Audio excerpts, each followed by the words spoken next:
Let me tell you about a goal that millions of Americans are working toward right now. Every month, they send in a little extra money with their mortgage payment. Maybe an extra $100, maybe an extra $500. Some people throw entire bonuses and tax refunds at their mortgage. They celebrate every dollar of principal they knock down.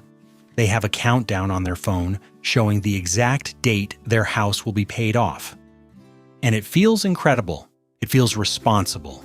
It feels like the smartest financial move they could possibly make. Here's the problem.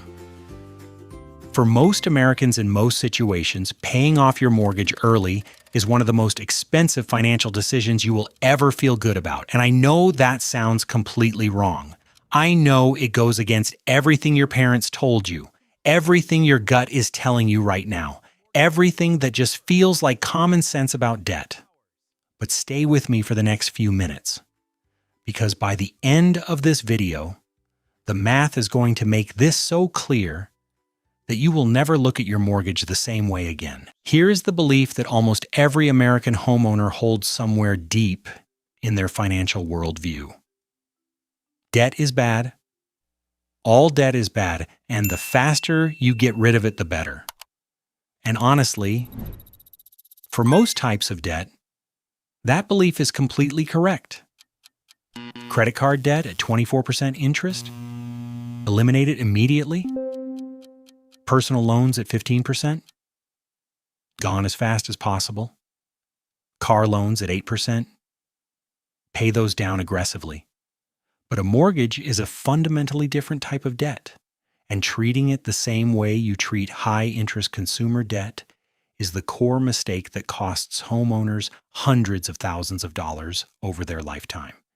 Here is what makes a mortgage different from every other type of debt most Americans carry. A mortgage is long-term, low-interest, and tax-advantaged. And in a world where the stock market has historically returned an average of 10% per year over long periods of time, a mortgage at 3%, 4%, or even 6% is not the enemy of your wealth. It might actually be one of the most useful financial tools you have ever been handed. Let me explain exactly why. Here is the core idea at the center of this entire video. Every extra dollar you put toward your mortgage is a dollar that is not being invested somewhere else. That sounds simple, but the implications of it are enormous.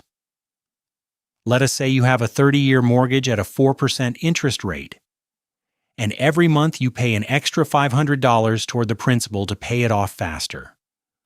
Over 10 years, that is $60,000 in extra payments you have made toward the mortgage. And yes, you saved real money in interest. Paying off a mortgage early does save you interest. That part is real. But here is the question almost nobody asks. What would that same $500 per month have done if it went into the stock market instead? If you invested $500 per month for 10 years in a broad index fund averaging a conservative 8% annual return, you would have approximately $91,000. Your extra mortgage payments over the same 10 years saved you somewhere around $30,000 to $40,000 in interest depending on your loan balance. So the choice is between saving $35,000 in mortgage interest or building $91,000 in investment wealth. That is a $56,000 difference in favor of investing. And the longer the time horizon, the more dramatic this gap becomes. Over 20 years, that same $500 per month invested at 8% grows to approximately $294,000. The interest you would have saved by paying down the mortgage over those same 20 years, roughly $80,000 to $100,000. The gap is now nearly $200,000 in favor of investing. This is what financial experts call the mortgage arbitrage opportunity. Your mortgage charges you 4%. The market historically returns 8% to 10%. The difference between those two numbers, that spread, is money that either goes into your wealth or disappears into your house. Now here's the part that makes this even more important to understand. When you pay extra money toward your mortgage, where does that money go? It goes into your home equity. And home equity feels great. Watching that number grow feels like watching your net worth climb. It feels like money in the bank. But here is the thing about home equity that most people never stop to think about. Home equity is one of the least liquid, least flexible, and least productive places your wealth can sit. Think about it this way. Imagine you own a home worth $400,000. You have paid it down aggressively, and you now have $300,000 in equity. Only $100,000 left on the mortgage. Now something happens. You lose your job. You have a medical emergency. You need access to that money. Can you just take $50,000 out of your equity easily? No. You have to apply for a home equity loan or a cash-out refinance. That takes weeks, requires approval, comes with fees, and if your income has dropped, you might not even qualify. The bank does not care how much equity you have if you do not have the income to support a new loan. Meanwhile, the person who put that extra money into an investment account instead of the mortgage has $300,000 sitting in a brokerage account. Liquid, accessible, available within 3 business days. No approval needed, no fees, no questions asked. Same net worth on paper. Completely different financial reality in a crisis. This is what experts call the illusion of home equity. It feels like wealth, but it is trapped, inaccessible wealth that cannot work for you when you need it most. So if the math so clearly favors investing over paying down the mortgage, why do so many smart, financially aware Americans choose to pay off the house early? Because of 3 powerful psychological forces that override the math every single time. The first is called debt aversion. Human beings are wired to hate the feeling of owing money. It triggers the same stress response as a physical threat. Having a mortgage hanging over your head, even a low-interest mortgage, produces a low level of financial anxiety that your brain desperately wants to eliminate. Paying extra toward the mortgage eliminates that anxiety. It feels like relief. And your brain rewards that feeling of relief far more than it rewards the abstract idea of future investment growth. The second force is certainty bias. Paying off your mortgage gives you a guaranteed return in the form of the interest you no longer pay. That guaranteed return is certain. You know exactly what it is. A 4% mortgage means every extra dollar you pay is a guaranteed 4% return. The stock market, on the other hand, feels uncertain. Even though the historical average return over long periods of time is around 10%, markets go up and down in ways that feel unpredictable and scary. Your brain prefers the certain 4% over the uncertain, but historically much higher market return. The third force is called completion bias. Human beings get an enormous psychological reward from finishing things. Paying off a mortgage is a finish line, a milestone, something to celebrate. Investing in an index fund for the next 25 years with no clear completion point does not trigger that same reward.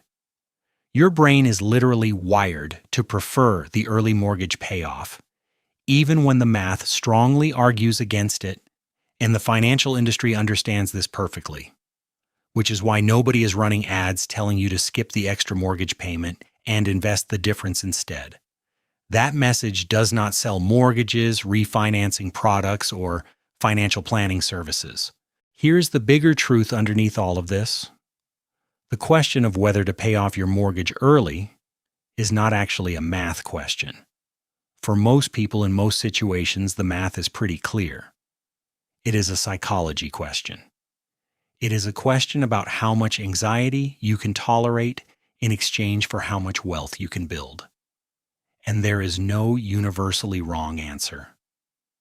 If carrying a mortgage even a low-interest one, causes you genuine ongoing stress that affects your quality of life and your daily decisions, there is real value in eliminating that stress. Peace of mind has financial value.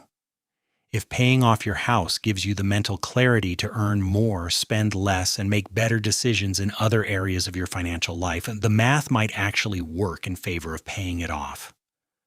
But most people who are aggressively paying down their mortgage are not doing it because they have thought through the trade-offs carefully. They are doing it because it feels right, because it aligns with a deeply held belief that debt is always bad, because it gives them a number to focus on and a finish line to run toward. And feelings, as powerful as they are a very expensive way to make financial decisions. The wealthiest Americans are not wealthy because they paid off their houses as fast as possible. Most of them are wealthy because they understood the difference between expensive debt and cheap debt. And they used cheap debt as a tool while their money worked harder somewhere else. Now I want to be clear about something. This is not a video saying you should never pay off your mortgage early. There are specific situations where paying off your mortgage early is genuinely the right financial decision. If your mortgage interest rate is above 6% or 7%, the math starts to shift. The guaranteed return from eliminating high-interest debt becomes harder to beat reliably with investments. If you are within 5 years of retirement, having a paid-off home going into retirement dramatically reduces your monthly expenses and your financial risk. The psychological and practical value of no mortgage payment in retirement is very real. If you have already maxed out all your tax-advantaged investment accounts, your 401k, your IRA, your HSA, and you still have extra money left over, then putting it toward the mortgage becomes a much more reasonable choice. And if you genuinely cannot sleep at night because of the mortgage, if the debt causes you real ongoing stress, then the peace of mind from paying it off early has legitimate financial value. But if you are skipping your 401k contributions to pay extra on a 4% mortgage, you are making a mathematical error that will cost you hundreds of thousands of dollars at retirement. So what does this mean practically for where you are right now? First, before you make any extra mortgage payments, make sure you have already done these things in order. Build your emergency fund of 3 to 6 months of expenses. Capture your full 401k employer match. Eliminate all high-interest debt above 6%. Max out your IRA contributions if possible. Only after all of those steps are taken does it make sense to start directing extra money toward the mortgage. And even then, the comparison between extra mortgage payments and additional investing is worth doing with the actual numbers of your situation. If you are going to pay extra on your mortgage, make sure your extra payments are being applied to the principal and not the next payment. Call your lender and confirm this. Many people send extra money thinking it is reducing their principal balance when it is actually just prepaying future monthly payments, which is far less effective. Third, think about your mortgage as one piece of a complete financial system, not as a debt to be eliminated at all costs. The goal is not to have the smallest mortgage balance. The goal is to have the largest net worth. And those two goals often point in different directions. Here is where I want to leave you with this. Imagine two neighbors. Same street, same house price, same mortgage, same income. Neighbor 1 spends 15 years throwing every extra dollar at the mortgage. They pay it off. They own their house free and clear. It feels amazing. Neighbor 2 spends those same 15 years investing the extra money into a simple index fund while making only the minimum mortgage payment.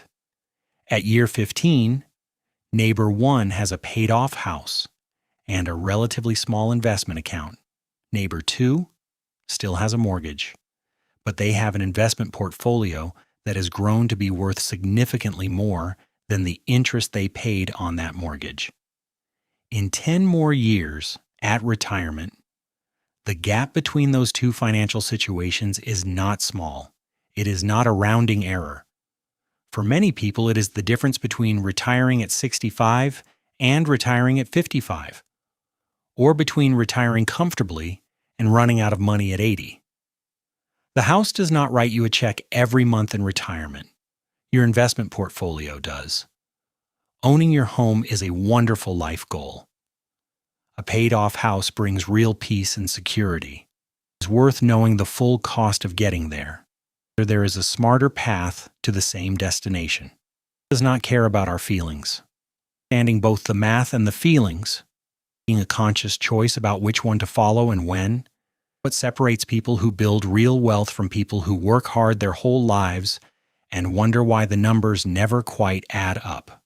This video changed how you think about your mortgage. Share it with a homeowner who needs to hear this. And subscribe to Wealth Decoding for more videos that show you how money actually works versus how we were taught to think it works.